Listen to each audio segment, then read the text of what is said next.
a 5.300 dólares. Es decir, que estos dos indicadores se multiplicaron más o menos por 2.5 veces. En el 2002, 2.100 millones de dólares de inversión extranjera directa fueron captados en Colombia y en el 2009 fueron 7.200. Seguimos viendo cifras de crecimiento muy acelerado de Colombia. Nosotros somos 44% más grandes que la economía chilena y 83% más grandes que la economía peruana. ¿Esto qué nos puede dar a entender? Que tenemos muchísima más capacidad para explotar en algún sentido y ser la potencia suramericana más que lo que hoy es Chile, más que lo que ha crecido Perú, más que lo que hoy es Brasil, aunque Brasil tenga una extensión de tierra muchísimo más amplia. Entonces, si nosotros llegáramos a mejorar competitividad y facilitáramos la actividad productiva, tendríamos con un desarrollo del 6% anual que duplicaría el Producto Interno Bruto para el 2020. Estos son cifras importantes de crecimiento.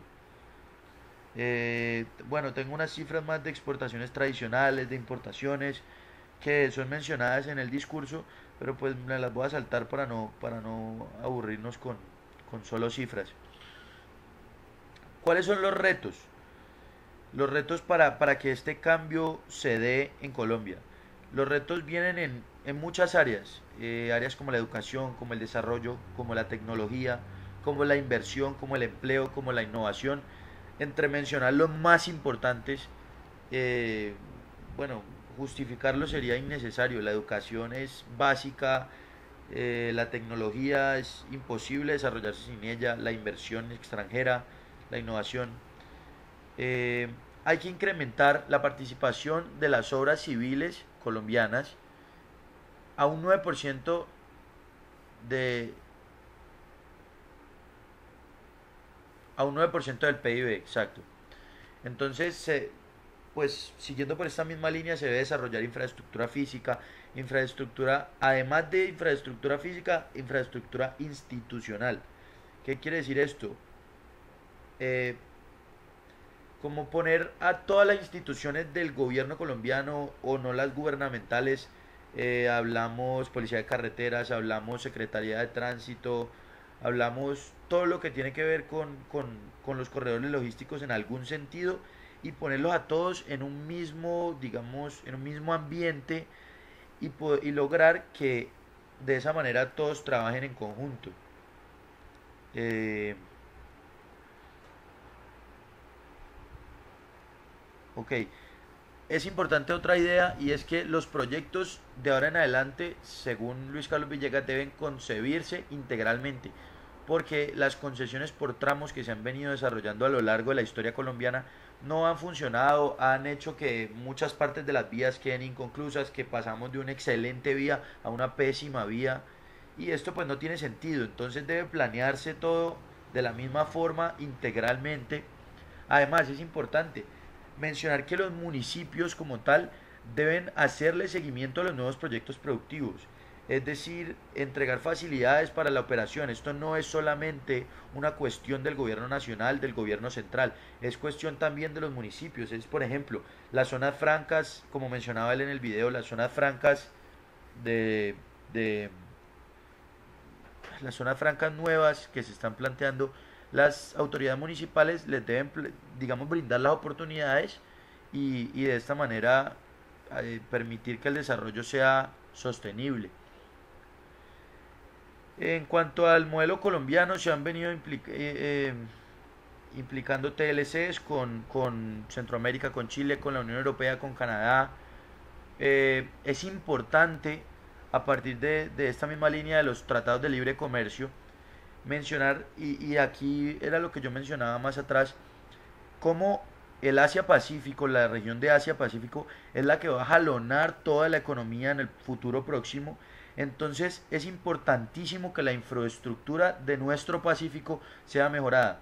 Es prioridad que Colombia ingrese al foro de la cooperación Asia-Pacífico, que se haga tratados de libre comercio con Corea, que ya está está en un término de diálogo, con China importantísimo, con Japón, con países como Indonesia, como Tailandia, países como Vietnam. que son grandes productores y tienen mucho potencial en cuanto al crecimiento de la economía. O sea, es darle las cifras de los crecimientos de Asia, pues no me parece tan importante, pero las cifras son muy grandes y esto es lo que hay que tener en cuenta a la hora de pensar en el desarrollo colombiano. Entonces, pues como lo mencionaba, el futuro crecimiento colombiano es por el Pacífico. Los retos que se tienen que dar en el Pacífico, ya vamos a encuadrarnos un poquito más en nuestra región pacífica y nos afecta muchísimo a nosotros como caleños, como vallecaucanos. Necesitamos mejorar vías, servicios logísticos, telecomunicaciones e intermodalismo. Intermodalismo, como ya lo mencioné anteriormente. El desarrollo portuario es básico. El volumen de carga es directamente proporcional al crecimiento económico, como lo menciona Luis Carlos Villegas, lo que quiere decir que si se aumenta el volumen de carga, se va a aumentar el desarrollo económico. Nosotros, él decía una frase y es que entre más puertos sean necesarios, más puertos hay que construir. Así de sencillo es. Porque los puertos son los que jalonan las economías. Hoy en día, con la globalización, el comercio exterior es lo que va a jalonar la economía. Entonces, digamos, hablando de Buenaventura, el manual de las Naciones Unidas para el desarrollo portuario habla de que después del 65% de la utilización de un puerto ya es congestión. Buenaventura en este momento está trabajando casi al 88% y aún con el crecimiento del 5% colombiano y tomando en cuenta el TCU que se viene, que es la terminal de contenedores de Buenaventura, quedaría trabajando un 74%, sigue siendo congestión. Hay que empezar a pensar, como lo mencionaba él, en un nuevo puerto que probablemente por ejemplo, se ha hablado mucho de Bahía Málaga, se habló mucho de que en Bahía Málaga no se podía porque había reservas de biodiversidad. Esto tiene que ir de la mano, hay que empezar a hacerlo, pero hay que empezar ya porque eso se viene muy cercano. Hay que hacer los estudios serios, hay que ser muy cuidadosos con esto y hay que empezar ya. Entonces, en este sentido, pues obviamente la sostenibilidad ambiental es una parte importante, pero para nosotros como economía hay que empezar a trabajar muchísimo la parte del Pacífico. Entonces, si no es en Guayamálaga, él mencionaba un dato curioso, es que tenemos 1.300 kilómetros de costa en el Pacífico. De estos 1.300 kilómetros, como el 80% no tienen nada que ver con reservas de biodiversidad ni nada. Entonces empecemos a trabajar, no hay que ponerle trabas a todo, no hay que ponerle peros a todo. El desarrollo del Pacífico colombiano es completamente necesario. Bueno, y en cuanto a esto, lo último que quiero mencionar fue una frase que Luis Carlos Villegas mencionó que me pareció pues, bastante graciosa, pero a la vez como muy diciente, y es que queremos puerto y también ballenas. No hay necesidad de que estas dos corrientes se crucen.